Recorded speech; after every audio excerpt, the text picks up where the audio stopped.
Bonjour à toutes, bonjour à tous. Merci de nous accueillir aujourd'hui. Donc, ce sera une présentation à deux voix, puisque c'est une étude que nous avons réalisée ensemble. Donc, Bernard Julien, économiste, et puis moi-même, sociologue. Alors, cette présentation se fait en quatre temps. Nous présenterons dans un premier temps le cadre de l'expérimentation, puisque nous avons décidé évidemment de nous inscrire dans ce gabarit, dans ce vocable, puisqu'on peut parler d'expérimentation. Des éléments d'analyse en troisième partie, avec un focus sur les effets d'expérimentation sur le travail, et puis une conclusion, si nous avons le temps. Nous avons prévu de tenir en 20 minutes, nous. Alors, présentation du cas étudié. Donc, le cas qui va être présenté aujourd'hui s'inscrit dans un vaste programme qui s'appelle les compétences numériques des services automobiles, qui a été porté par l'Association nationale pour la formation automobile, l'ANFA, qui est gérée de manière paritaire et qui s'est inscrit dans un programme investissement d'avenir, un PIA, en partie financé par l'État. Alors, ce PIA s'est déroulé sur 5 ans. Il a démarré en 2019. Donc, on n'est pas tout à fait à la fin, 2017, pardon. On n'est pas tout à fait à la fin de ce programme, assez long. Mais voilà, c'est pour ça qu'on va esquisser quand même quelques éléments d'analyse et de conclusion. Alors, ce PIA avait deux objectifs principalement. Premier objectif, intégrer les avancées générées par la transition numérique dans le secteur de l'automobile. Donc, quand on parle de secteur de l'automobile, ici, on va parler principalement de la partie aval, c'est-à-dire la vente et la prévente. Et deuxième et troisième grand aspect, il s'agissait dans le même mouvement de rénover l'appareil de formation de manière à lui donner peut-être une plus grande réactivité face à un changement, cette révolution numérique qu'on imaginait de grande ampleur. Voilà, on pourrait dire que c'est les deux grands objectifs. Alors, 3 chantiers numériques, si je puis dire, ont été identifiés initialement. Donc, le premier chantier, c'est la numérisation de la prévente, c'est-à-dire à partir du moment où le véhicule rentre en réparation. Et donc, un certain nombre de choses concrètes étaient en train de se mettre en place. Les rendez-vous en ligne, la prise de rendez-vous en ligne avec son garagiste, la réalisation d'un devis en ligne, ou encore la réception du véhicule à partir d'une tablette numérique. Donc, tout ça était des traces de ce développement numérique. Deuxième aspect, c'était la prévente du poids lourd. Alors, le poids lourd, vous le savez peut-être, c'est un secteur qui, en matière d'avancée numérique, était beaucoup plus en avance que sur le véhicule particulier. Et donc, il y avait des questions autour de l'accès aux données du véhicule à distance, puisque plus récemment, on a la possibilité désormais de pouvoir accéder aux données du véhicule comme l'usure des plaquettes de frein à distance. Et puis, troisième grand chantier, c'est le e-commerce des produits et des services automobiles. Comment, par exemple, un vendeur, on va entendre parler de e-vendeur, va prendre contact à distance d'un potentiel acheteur qui vient se renseigner sur le site. Alors, l'approche méthodologique, c'est important. L'un et l'autre avons été impliqués dans ce projet, pas de la même façon.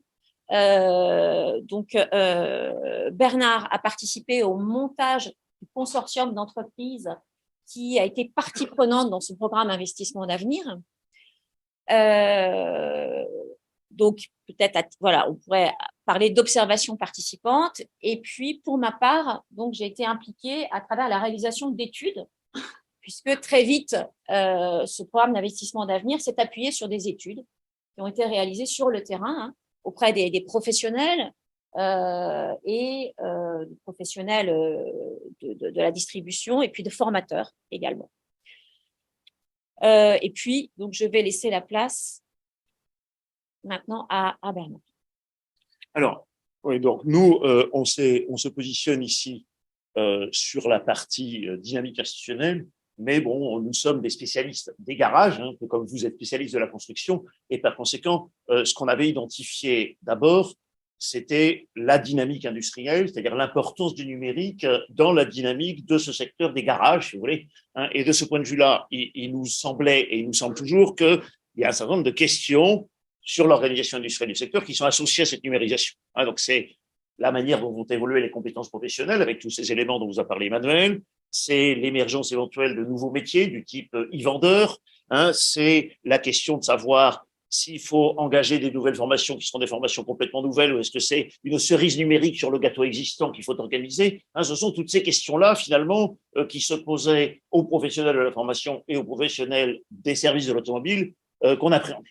Et derrière ces idées-là, il y avait quand même quelque chose qui nous paraissait hautement problématique et assez transversal, au fond. C'était la question de savoir si, à travers le numérique, il n'y avait pas, tout au fond, une entreprise qui est finalement une entreprise assez disciplinée. Parce que, comme dans la construction, la réparation automobile est un secteur très atomisé où on est obligé de faire confiance aux opérateurs, de faire confiance aux entreprises pour effectuer des travaux qu'on n'arrive pas à standardiser. Et avec le numérique, on avait l'espoir de pouvoir rentrer dans chaque atelier pour mettre en œuvre un dispositif de surveillance du travail dont on ne disposait pas antérieurement. Et finalement, effectivement, par rapport à l'organisation générale de ce secteur, où on a des têtes d'enseigne qui sont obligées de faire confiance à des petites entreprises, eh bien, il y avait une espèce d'extension du domaine de la lutte taylorienne, si vous voulez, aux activités de réseau qui était envisagée implicitement. Et donc, c'était ça l'affaire. Alors, sur le plan institutionnel, de l'autre côté, c'est-à-dire sur la partie, l'autre partie du tableau, eh bien, évidemment, la question qui se pose à nous et qu'on pose aujourd'hui dans cet atelier, c'est la question de savoir si le paritarisme est une aide à faire face à ces mutations-là ou est-ce que c'est un frein par rapport à la nécessaire réactivité dont nous parlions tout à l'heure. Et effectivement, par rapport à l'idée qu'il y a des avancées technologiques qui vont vite et qu'il faut suivre, la question est posée en permanence de savoir si le paritarisme va pouvoir doter la branche de moyens plus efficaces ou est-ce qu'elle va au contraire freiner sa mutation en se positionnant en frein au changement. Et là, évidemment, eh bien, il y avait la question de la capacité des organisations paritaires que nous connaissions bien, à la fois du côté patronal et du côté des organisations syndicales de salariés, à faire face à tout ça. Et au fond, le projet, il est là, puisque l'État, dans son appel d'offres, auquel nous répondons, enfin, auquel la branche répond avec mon assistance, il est là en train de dire, est-ce que sur le numérique, on n'est pas en train de plomber le secteur en maintenant l'organisation paritaire, et est-ce qu'il ne faudrait pas mettre en œuvre un dispositif rénové de gestion des formations professionnelles qui était là. Donc, effectivement, ici, la question était explicitement celle que nous posons là. Est-ce que le paritarisme est une aide à la mutation? Est-ce que c'est un frein à la mutation? Et là, deux hypothèses s'opposent, si vous voulez. L'hypothèse qui était plus ou moins celle de l'État, qui est l'hypothèse d'un risque de découplage. On risque d'avoir un numérique qui va aller trop vite pour que le dialogue patronat-syndicat puisse digérer ce qui se passe sans plomber le secteur. Et à ce moment-là, on risque d'avoir des newcomers qui ne seront pas intégrés au dispositif paritaire, qui vont mieux faire le job que ne le feront les acteurs traditionnels. Donc, on va avoir un défaut d'inclusivité des acteurs tradis et des très petites entreprises liées à cette espèce d'incapacité à se former professionnellement vite, si vous voulez. Donc ça, c'est l'hypothèse qui était privilégiée. Et puis nous en avions une autre qui consistait à dire que le mode de gouvernance de la politique de formation permet éventuellement de prendre un peu de distance par rapport à cette espèce de discours général et patronal quand même qui consiste à dire il faut s'adapter, il faut se dépêcher de s'adapter parce que dans cette dictature de l'urgence, il y a une volonté, en s'asseyant sur le paritarisme, d'imposer une interprétation du changement technique qui n'est pas forcément celle que les professionnels ont avantage pour préserver le bon travail à défendre. Et donc, effectivement, on avait derrière cette expérimentation cette espèce d'arbitrage à rendre entre nécessité de s'adapter vite et nécessité de s'approprier les formes du changement pour en faire quelque chose qui maintienne les qualifications, l'autonomie dans le travail, qui évite l'entreprise finalement taylorienne ou disciplinaire à travers laquelle les têtes d'enseigne essayaient de faire passer la numérisation du travail dans les ateliers et du travail commercial, selon à peu près les mêmes dispositifs au fond. Donc voilà un petit peu comment est-ce que les enjeux peuvent être présentés. Alors le processus d'expérimentation, il a consisté, il a consisté à mettre en place un consortium. Et donc là, si vous voulez, ce qui est assez amusant, c'est que au fond, l'État qui demande à ce qu'on rénove le processus de construction des formations professionnelles, il reçoit une seule réponse pour le secteur des garages, qui est celui des gens qui s'incriminent, puisque les gestionnaires traditionnels de la formation, c'est cette OPCA qu'on appelle l'ANFA, qui va finalement lever le doigt en disant nous voulons bien étudier cette nouvelle gouvernance, nous voulons bien être finalement les expérimentateurs de cette gouvernance. Et donc, l'État, à travers ce fameux PIA, retient la proposition de l'organisme qui était censé être trop 20e siècle, si vous voulez, pour intégrer l'habitation numérique. Et donc, on monte ce projet et on fait les études et puis on conçoit des dispositifs de formation. On dit, on a un dispositif qui, comme on l'a dit tout à l'heure, dure 5 ans, qui pèse à peu près 6 millions d'euros, donc c'est un dispositif très lourd, par lequel on va essayer de rénover l'ensemble des dispositifs de formation quand on le jugera pertinent. Donc pour ça, eh bien, on conçoit. Alors, ce qui est intéressant dans le secteur des garages, c'est que vous avez un paritarisme classique, patronat, syndicat, puis vous avez un autre paritarisme qui consiste à ce que l'ensemble des acteurs de la branche, les têtes d'enseigne, c'est-à-dire les constructeurs automobiles en l'espèce, la plupart du temps, les concessionnaires qui sont les grosses entreprises qui distribuent directement les produits des constructeurs, et puis ensuite les petits garages indépendants, tout ce monde-là est réuni, comme sont réunis les organismes de formation. Et donc le consortium, il est formé de tout cela, et eh bien, ses missions, ça va consister à faire le boulot, boulot d'analyse des besoins, et boulot ensuite de conception et de test des dispositifs de formation qui ont été conçus dans ce cadre-là.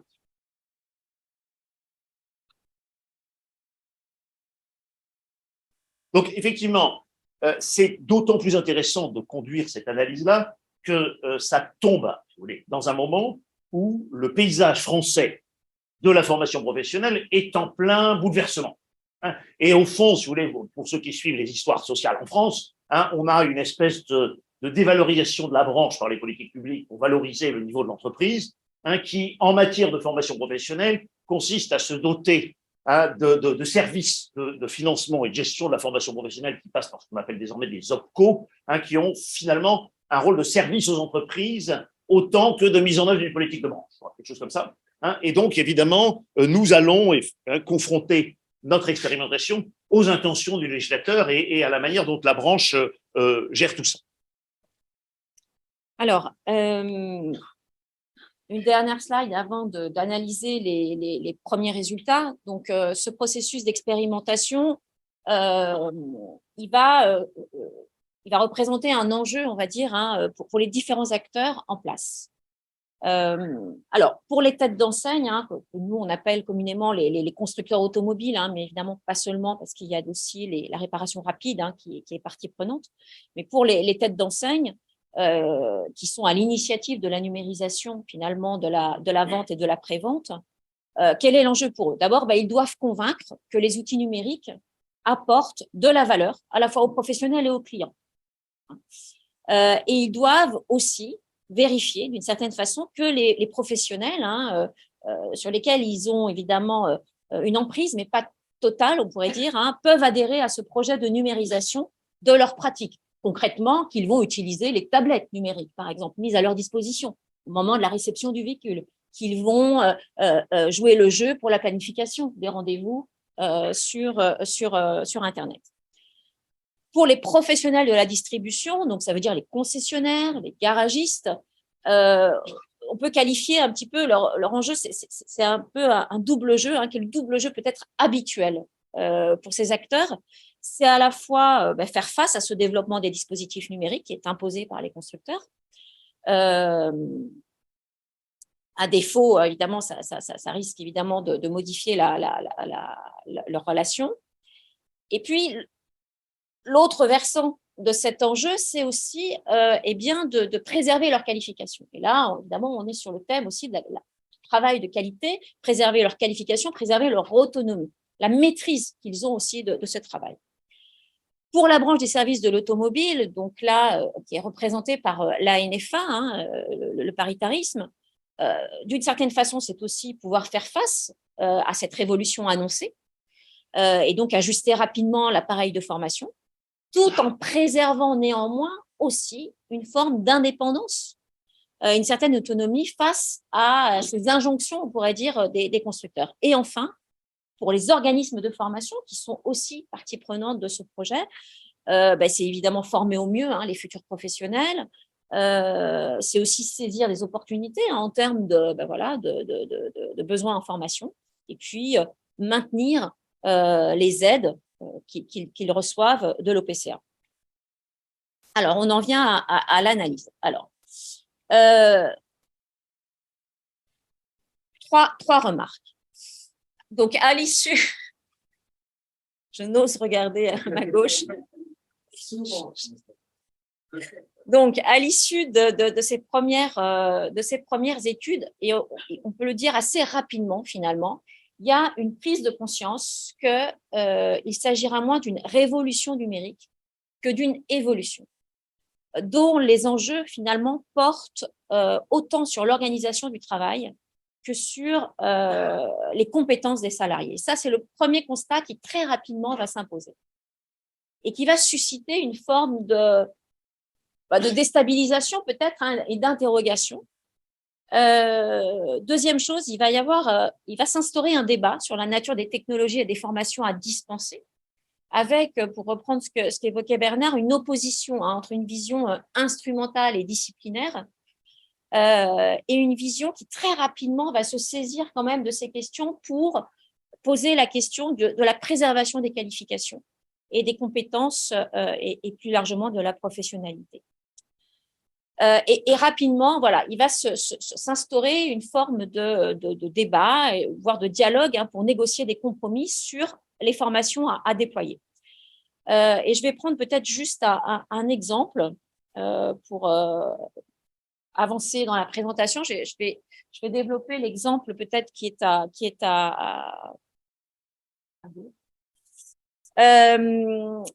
voilà, c'est-à-dire que pour on s'est interrogé, par exemple, sur l'accès aux données à distance des camions. Et c'est vrai que au départ de l'étude, ça paraissait quelque chose d'assez révolutionnaire, puisque on passerait d'une maintenance préventive à une maintenance prédictive, puisque le camion, on pouvait à distance prévenir un certain nombre de pannes, de difficultés à venir. Et en fait, on s'est rendu compte assez vite que il fallait d'abord traiter de manière différente le camion et le poids lourd et le véhicule particulier, parce que les temporalités n'étaient pas les mêmes et que l'arrivée de ce dispositif était beaucoup plus tardive sur le véhicule léger. Et on s'est rendu compte également que ça ne changeait pas véritablement les compétences mises en œuvre, puisque la lecture, si vous voulez, des données à distance se faisait de la même façon qu'à travers les compétences mises en œuvre quand on utilisait une valise de diagnostic. Et que l'impact portait davantage sur l'organisation du travail et comment on allait intégrer ces données dans l'organisation du travail et qu'est-ce qu'on allait en faire finalement. Voilà, et puis je te passe la main. Donc, je vais essayer de conclure. En 10 minutes, c'est ça? Donc, quand on arrive au terme de l'opération et de la présentation, puisqu'on est en 2022 et que l'expérimentation a commencé en 2017, on s'aperçoit quand même que les dynamiques qui étaient attendues, en particulier par les têtes d'enseigne sur l'activité, ne sont pas tout à fait au rendez-vous, parce que, d'une certaine manière, si vous voulez, ça résiste. Ça résiste parce que ni les professionnels, ni finalement les clients ne sont tout à fait au rendez-vous que leur avait fixé l'entreprise de numérisation que les têtes d'enseigne avaient en tête. Donc, il y a effectivement toute une série d'usages. Donc, dans les études extraordinaires qu'a faites ma camarade, Hein, elle montre par exemple que quand on essaye de prendre des rendez-vous sur Internet avec une tablette, finalement, on se dit, tiens, ça va aller beaucoup plus vite. Finalement, le professionnel est obligé de rappeler les clients parce que sinon, comme le client, il ne sait pas où sa voiture a mal, il ne sait pas commander, hein, il ne sait pas faire le devis. Hein, et finalement, c'est une fausse bonne idée, quoi. Et d'étude en étude, on s'aperçoit que la plupart des idées à la base de la numérisation de ces activités-là se présentent pour les petites entreprises comme pour leurs employés comme de fausses bonnes idées. Hein. Et du coup, effectivement, et ça permet de passer sur le côté de la dynamique industrielle, le dispositif paritaire de formation, de gestion de la formation professionnelle, c'est un outil qui permet de prendre des distances et de prendre du temps par rapport à cette espèce de dictature de l'urgence dans laquelle le numérique voudrait nous mettre, si vous voulez, d'une certaine manière. Et là, en gros, vous avez deux effets qui sont utilisables politiquement par l'organisme de formation. Un, il va dire, ce qui est vrai pour les voitures n'est pas forcément vrai pour le parc, parce qu'un parc automobile, c'est beaucoup plus inerte que ne le sont les quelques véhicules qu'on immatricule chaque année. Et du coup, comme les garages s'adressent à tout le parc et non pas aux quelques voitures qu'on immatricule, eh bien, ils ont un peu de temps pour voir venir et ils ne sont pas obligés de se soumettre à la dictature liée à l'évolution des technologies produites. Puis un autre effet d'inertie sur lequel on peut jouer politiquement, c'est le fait que quand on gère de la formation professionnelle, on ne veut pas se permettre d'être trop réactif, parce que sinon on va former des gens sur des technos qui n'ont pas d'avenir. Donc il faut attendre de voir venir, il faut attendre de vérifier que les exigences technologiques qu'on a identifiées a priori se révèlent être durables, se révèlent être soutenables du point de vue des pratiques professionnelles et du point de vue des attentes clients. Et cela, eh bien, la consistance du dispositif paritaire permet de l'imposer, en quelque sorte, à l'ensemble des partenaires sociaux, et en particulier, dans notre cas, aux têtes d'enseigne. Donc, si vous voulez, vous avez une entreprise numérique qui est quand même très largement portée par des sociétés de services informatiques, qui trouvent de très bons clients chez les têtes d'enseigne, qui se disent, ça va être extraordinaire, parce que tout ce qu'on n'a pas réussi à faire avec ces petites entreprises qui nous importunent depuis des années, on va réussir à le faire avec le numérique. Et puis là, on a effectivement une espèce de capacité de la profession, finalement, à rester maîtresse des horloges, à ne pas se laisser imposer un rythme de changement qu'on prétend nécessaire et qui ne l'est peut-être pas autant que ce qu'on voulait bien prétendre, ce qui permet effectivement de préserver la qualité du travail et puis aussi sa part dans la valeur, quoi, tout simplement. Voilà, merci de votre attention. Merci.